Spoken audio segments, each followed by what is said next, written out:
Hello everyone.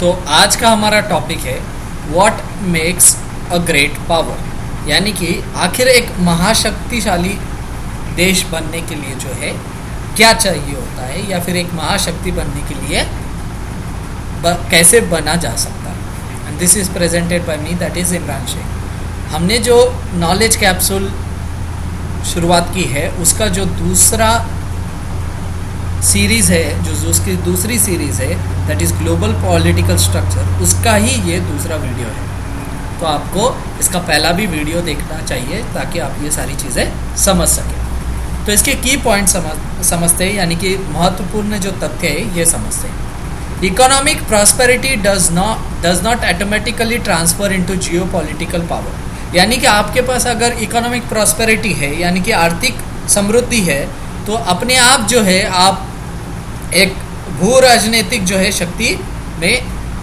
तब्दील नहीं हो सकते, यानी कि आप जो है डायरेक्ट जो है जियोपॉलिटिकल पावर नहीं बन सकते ऑटोमेटिकली अगर आपके पास सिर्फ इकोनॉमिक प्रॉस्पेरिटी है, यानी कि आपके पास सिर्फ पैसा है तो आप डायरेक्ट पावरफुल नहीं बन सकते। उसके लिए बाकी चीज़ें भी होना बहुत ज़रूरी है। Projecting power globally is crucial, अपनी शक्ति को जो है वैश्विक प्रदर्शन करना जो है ज़रूरी है। It can be of two types, hard power and soft power. तो ये जो है हार्ड पावर यानी कि जिसे हम कठोर जो है शक्ति कहते हैं, और सॉफ्ट पावर यानी कि जिसे हम मृदु शक्ति कहते हैं। तो इसके बारे में जो है हार्ड पावर क्या है, सॉफ्ट पावर क्या है, हम आगे देखेंगे। तो हार्ड पावर के जो है क्या टाइप्स हो सकते हैं। हार्ड पावर यानी आपकी मिलिट्री हो सकती है, आपकी लैंग्वेज हो सकती है, भाषा, सैन्य और रिलीजन हो सकता है। तो इसका अगर आप प्रसार कर रहे हैं तो आप अपना हार्ड पावर बढ़ा रहे हैं। तो वैसे ही सॉफ्ट पावर क्या होता है। सॉफ्ट पावर में आपका कल्चर आता है, आपकी लैंग्वेज आती है, भाषा, और आपका रिलीजन आता है। तो ये जो है आपके सॉफ्ट पावर में आता है। ये जो है यहाँ गलत हो गया है, यहाँ आपका मिलिट्री आती है, लैंग्वेज सॉफ्ट पावर में आती है, रिलीजन जो है सॉफ्ट पावर में आता है। इसके बाद हार्ड पावर में आपका ट्रेड आता है, यानी कि आप जिसे कह सकते हैं व्यापार, साइंस एंड टेक्नोलॉजी आता है, उसके बाद जिसे आप विज्ञान कह सकते हैं और तकनीकी, और यहाँ पे करेंसी आ सकती है।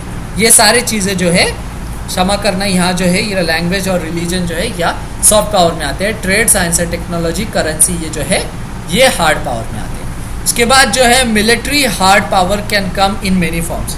सैन्य कठोर शक्ति जो है वो अलग अलग फॉर्म्स में आ सकती है। America has the biggest list of allies.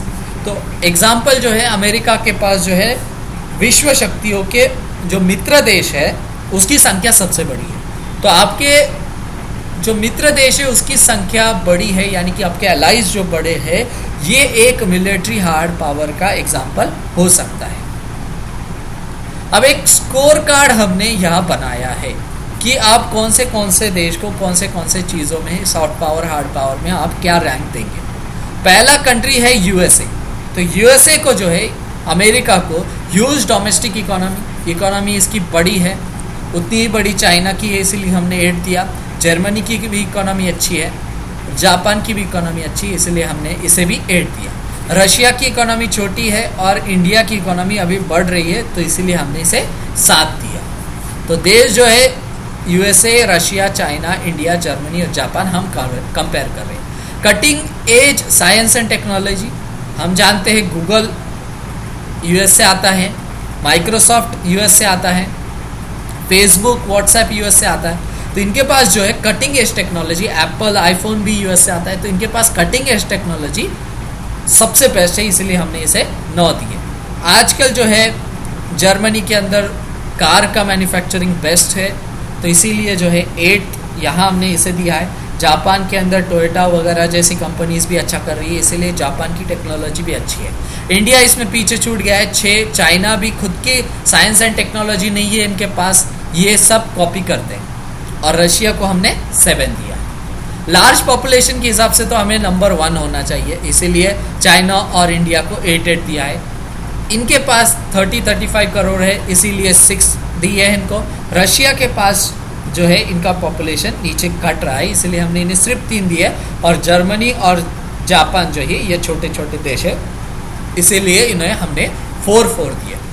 Blue water navy यानी कि आपकी जो नेवी है, आपकी नेवी पूरे जो है वर्ल्ड में सब तरह तैनात है। तो यहाँ जो है सिर्फ यूएस के पास जो है ब्लू वाटर नेवी है, बाकी जो है किसी के पास भी ब्लू वाटर नेवी नहीं है। रशिया की नेवी थोड़ी अच्छी है, इंडिया और चाइना अभी बहुत पीछे है, जर्मनी के पास तो खुद की नेवी है ही नहीं, और जापान के पास भी बहुत कम नेवी है। तो ये जो है सिर्फ ब्लू वाटर नेवी, इसमें जो है अमेरिका ने काफ़ी लीड ले ली है। न्यूक्लियर कैपेबिलिटीज़ के बारे में यूएस और रशिया एक साथ खड़े होते हैं, उसके बाद चाइना आता है, उसके बाद इंडिया आता है, और इन दोनों के पास तो न्यूक्लियर वेपन्स है ही नहीं। सॉफ्ट पावर के अंदर जो है हमने यूएस को 9 दिए हैं। यहाँ 9 क्यों दिए हैं? क्योंकि आप जो मैकडोनल्ड्स खा रहे हैं, कोको कोला पी रहे हैं, डोमिनोज, KFC, ये सब जो है ये यूएस से आता है। आप जो लैपटॉप्स यूज़ कर रहे हैं, फ़ोन्स यूज़ कर रहे हैं, ये सारी चीज़ें जो है यूएस से आ रही है। आप जो भाषा बोल रहे हैं, आप जो वेबसाइट्स विजिट कर रहे हैं, ये सब यूएस से आ रहा है। इसीलिए हमने जिसे कहा जाता है मैकडोनलाइजेशन और कोको कोलाइजेशन ये कर रहे हैं, इसीलिए सॉफ्ट पावर में नंबर 1 है। रशिया का इतना स्कोप नहीं है, चाइना का इतना स्कोप नहीं है, इंडिया इस फील्ड में ग्रो कर रहा है। जिस तरह हमने योगा और आयुर्वेद को जो है मोदी जी ने जैसा डिमांड दिया है, उसके हिसाब से इंडिया यहाँ सॉफ्ट पावर में ग्रो हो रहा है। उसके पीछे पीछे चाइना भी कोशिश कर रहा है, लेकिन वो इतना सफल नहीं हो पा रहा है। जर्मनी और जापान छोटे देश होने की वजह से इनका इतना नहीं हो पा रहा है। तो अब यहाँ जो है पॉइंट समझते हैं, मिलिट्री हार्ड पावर जो है ये कैसा बनता है। तो सैन्य कठोर शक्ति बनने के लिए आपको एक ब्लू वाटर नेवी होनी चाहिए। मैंने जैसे समझाया कि पूरे वर्ल्ड के अंदर आपकी नेवी तैनात होनी चाहिए। उसके बाद लार्ज स्टैंडिंग फोर्सेस होने चाहिए, यानी कि विशाल तैयार खड़ी सेना होनी चाहिए। मिलिट्री अलायंस होने चाहिए, सैन्य गठबंधन जिसे हम कहते हैं, और न्यूक्लियर कैपेबिलिटीज़ यानी कि परमाणु क्षमता होनी चाहिए। ये पॉइंट्स आपको मिलिट्री हार्ड पावर बनाती है। The US has the biggest blue water navy, जैसे मैंने आपको कहा एक ही कंट्री है जिसके पास ब्लू वाटर नेवी और सबसे बड़ी है। That has maintained his hegemony. Hegemony मैंने आपको समझाया है पहले भी और वापस आपको बताता हूँ। हेजिमनी माने यानी कि जो चौधरी बना फिरता है, एक आप लोकल लैंग्वेज में, आप एक आसान लैंग्वेज में आपको आप हेजिमनी को कह सकते हैं कि जो व्यक्ति चौधरी बना फिरता है। तो अमेरिका वैसा ही है जो आजकल चौधरी बना फिरता है। तो फ्रॉम 1950 ऑनवर्ड्स इसने जो है अपना प्रभुत्व जो है बनाए रखा है। नाइदर रशिया और चाइना है सच पावरफुल नेवी। तो चाइना और रशिया के पास भी इतनी विशाल नेवी नहीं है। The geographical position of US gives it's unique advantage. तो हम यहाँ देख रहे हैं कि एक महाशक्तिशाली बनने के लिए, आप महाशक्तिशाली देश बनने के लिए आपको क्या चाहिए, और सबसे एक प्लस पॉइंट जो यूएस के पास है वो है उसकी जोग्राफिकल पोजीशन से। आप अगर यूएस को देखेंगे तो यहाँ यूएस है और यहाँ पे जो है कनाडा है, यहाँ पे मेक्सिको है, और दोनों तरफ से जो है इधर इधर वाटर है। ये मित्र देश है, ये भी मित्र देश है, और ये दोनों भी जो है ये नाफ्टा के भी मेंबर्स है। तो ट्रेड एग्रीमेंट्स इनके हैं। तो आप कह सकते हैं सेल्फ कंटेंड यानी सिक्योर। तो आप सक्षम और सुरक्षित है चारों साइड से, ओशन दोनों साइड से है और दो साइड से जो है आपके फ्रेंड्स है। तो इसी वजह से जो है जोग्राफिकल लोकेशन के हिसाब से यूएस को बहुत फ़ायदा है। तो ये हमने देखा कि how to be a great power, आपको महाशक्ति बनना कैसे है, ये एक हमने इसके बारे में ये वीडियो देखा। अगर आपको पसंद आया हो तो आपको करना क्या है, हमारा जो चैनल है सिंपल कॉन्सेप्ट्स, इसे आपको सब्सक्राइब करना है और नीचे आपको कमेंट करना है। अगर आपको स्कोर कार्ड में भी कुछ प्रॉब्लम है तो वो भी आप नीचे कमेंट कर सकते हैं, और ये वीडियो कैसा लगा वो भी नीचे कमेंट कर सकते हैं। और कोई टॉपिक के ऊपर अगर आप वीडियो चाहते हैं वो भी नीचे हमें कमेंट सेक्शन में लिख सकते हैं। और इसे लाइक करें, शेयर करें, कमेंट करें, सब्सक्राइब करें। Thank you for watching, have a nice day.